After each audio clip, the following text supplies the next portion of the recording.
All right, on the docket today, I have a 2021 Kawasaki Ninja 400 and for fork seals. And some of the tools you'll need for this job: 12 millimeter socket for the brake caliper bolts, 4 millimeter, 5 millimeter Allen tools. Sockets are preferred here, with quarter-inch drive is what I like to use. A 6 millimeter extended Allen socket for the bottom fork bolt. An impact can be pneumatic or battery operated to get that bolt out. Flathead screwdriver to peel the seals, a mallet of some sort, 17 millimeter, and whatever else you need to get the axle out. 24 millimeter socket or wrench for the fork cap.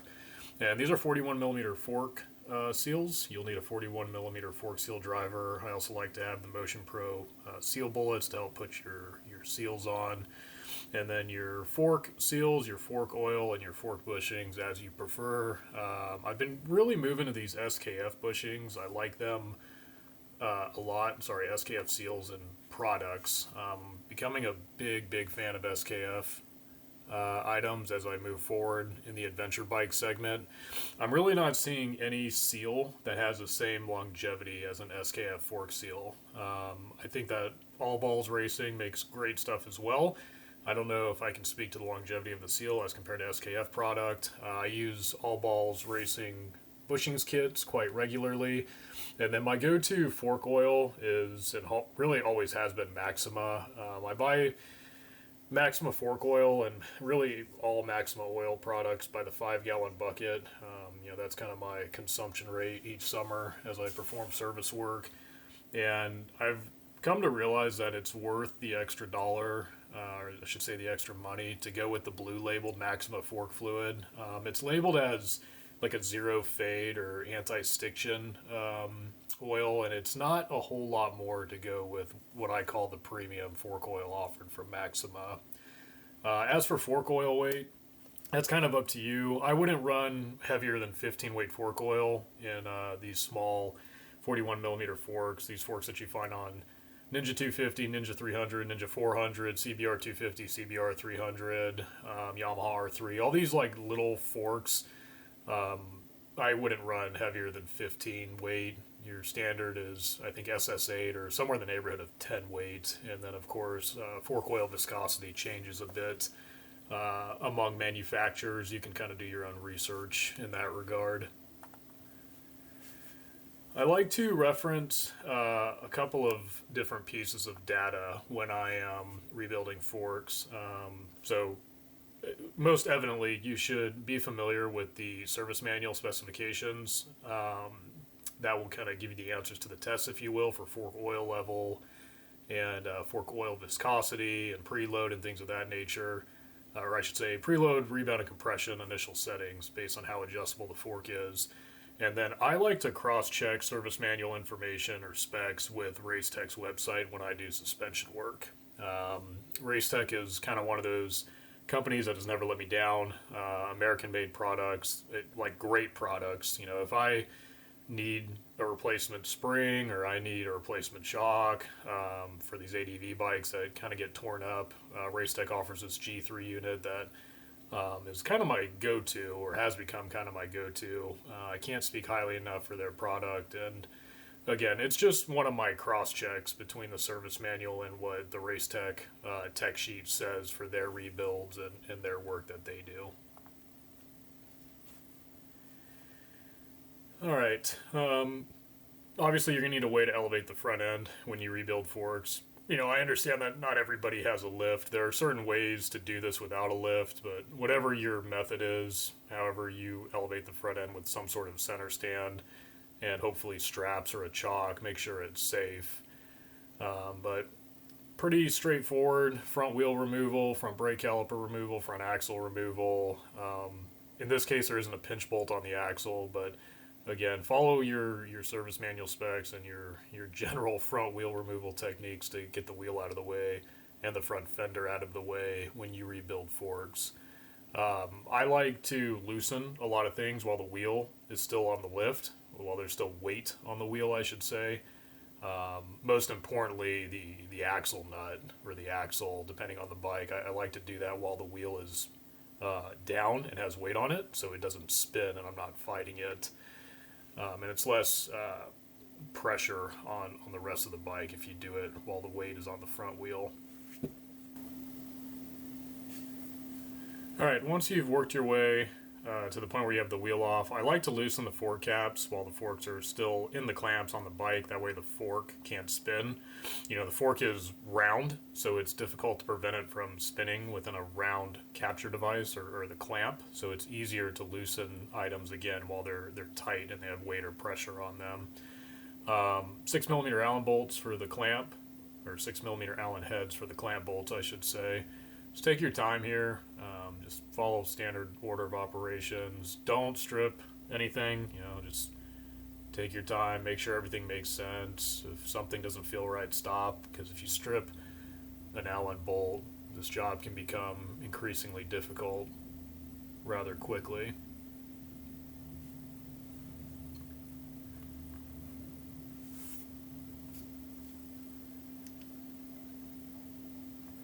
All right, once you have the fork out, this is kind of on your own method or way of how you're going to secure the fork. I have this fork clamp, I have a couple of these that I bought, I don't know, probably 6, 7, 8 years ago now that mount to a bench, and it basically acts as a second set of hands. It makes it so I don't have to hold the fork while I'm working on it, but you know, again, this is a conventional fork, pretty standard here. Fork cap, spring spacer, and then you have a washer on top of the spring that the spacer sits on top of. Make sure you drain all the oil first. In this case, we have a progressive spring, so you'll notice that the tighter wound portion of the coil is down. Stroke the stanchion, get the oil out, let it drain as much as possible. And then what I always say in my fork videos is make sure everything is really clean. So at this point, I like to put some weight on the bottom Allen bolt using the spring and the spacer. So when I spin the bottom Allen bolt attempting to loosen it with an impact, I can use my other hand to push down on the damper rod, and that helps prevent it from spinning, which will give you a better probability for cracking the bottom Allen bolt loose. And then again for here, you're cleaning everything. Everything has to be really clean when you do suspension work.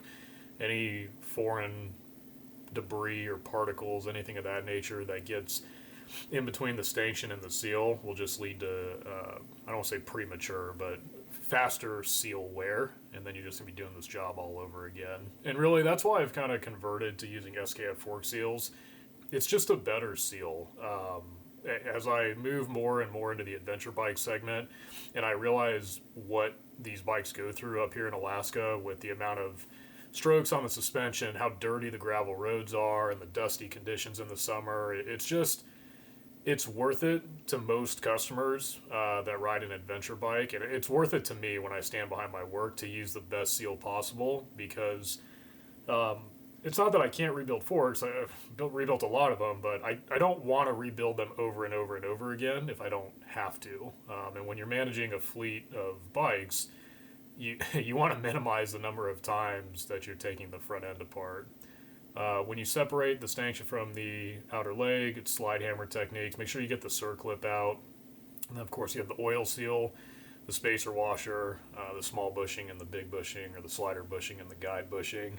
When you remove these items, keep everything in order and keep the orientation of everything the same as when it's coming off. That way you have a reference point when you're putting everything back together.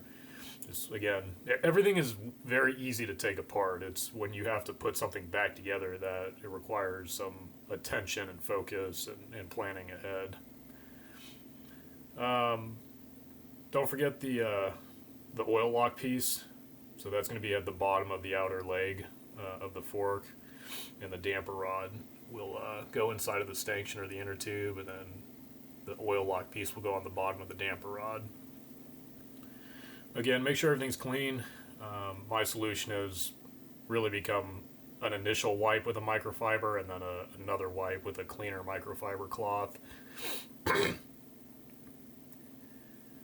A word about fork oil. You know, that's kind of your preference. It's on you as to what you want to run.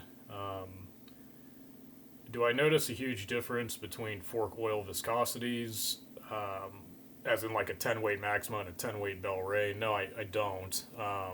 But I will say that I do notice a difference between oil weight and oil viscosity. So Do I feel a difference between 5 weight Maxima and 15 weight Maxima? Absolutely. You know, it's a thickness of oil passing through holes or orifices. So the thicker the oil, the longer it's going to take to pass. So that absolutely makes a difference. In the SKF kits, the 41 millimeter seal kit specifically, there's a spacer included.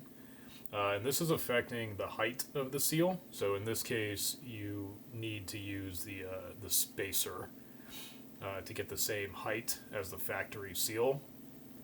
It's no big deal. It's just a small detail that needs to be observed during reassembly.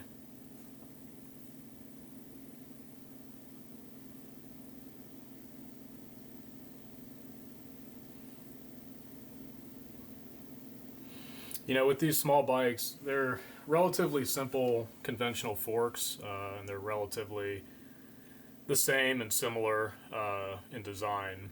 And I will say that if you want a more plush feeling, you know, you can get a little bit out of going with a heavier fork oil weight, but any form of more aggressive riding than basic street riding, you know, for example, I would not take a Ninja 400 to the track without putting stiffer springs in it. You know, you don't get preload and rebound compression, rebound and compression damping adjustments stock from the factory. And at minimum, to throw $120 or $150 toward a set of springs, I think that's going to be your biggest bang for your buck in improvement and rider comfort and feedback. And if you're taking the fork apart for seals, in my opinion, you're already saving money by not paying someone to do it. So maybe consider reinvesting 150 of those dollars into a better set of springs set for your weight, especially if you weigh more than 180 pounds, really, especially if you weigh more than 170 pounds. And then that chart or that point of intersection is going to increase even more if you ride aggressively. Just food for thought. The reverse is true when you put the bottom Allen bolt back into the fork. I like to put the spring spacer and the spring back into the stanchion so I can use my other hand to keep pressure on it to tighten the bolt. And that bolt doesn't get a ton of torque, so don't go crazy on it. You just make it hard for the next person who disassembles the fork. Again, fork oil preferences on you. Fork oil level here. 120 millimeters on this particular fork, but again, you know, reference your service manual and whatever websites you choose to. That is slightly adjustable. Spring washer and spacer go back in. Keep everything very, very clean. And then I like to grease the threads of the fork cap just to make sure that you don't strip those threads. That could be a bad day if you end up stripping those threads. These entry-level bikes at not only the metric manufacturers, but really all the manufacturers are coming up with. I don't know. I think they're onto something with this parallel twin engine configuration with smaller displacements. I think they're, you know, with everything being expensive these days, I don't know what the difference is in like fun and excitement for a novice rider between a $10, $11, $12, $13,000 inline four middleweight and a parallel twin smaller displacement, or even as you get into the middleweight 7s and 9s. I really think the average novice rider is going to enjoy both at about the same level and learn to ride at about the same growth pace. And the money that you save in insurance and I can speak for cost in the used market anyway. The new market is all expensive, but I really think that the manufacturers are doing something good by getting these newer riders on smaller bikes. I don't think every rider needs to have over 100 horsepower at the novice level. I think the 60 to 70, 80, 50, 40 is perfectly adequate for street riding, and I like to think that it's gonna prove well in America. But anyway, good luck with your own maintenance. You know, that's another thing. It's easier to maintain these smaller bikes than it is an inline four. Pay attention. Make sure you have all your parts and tools lined up, and enjoy the ride. Thank you for watching.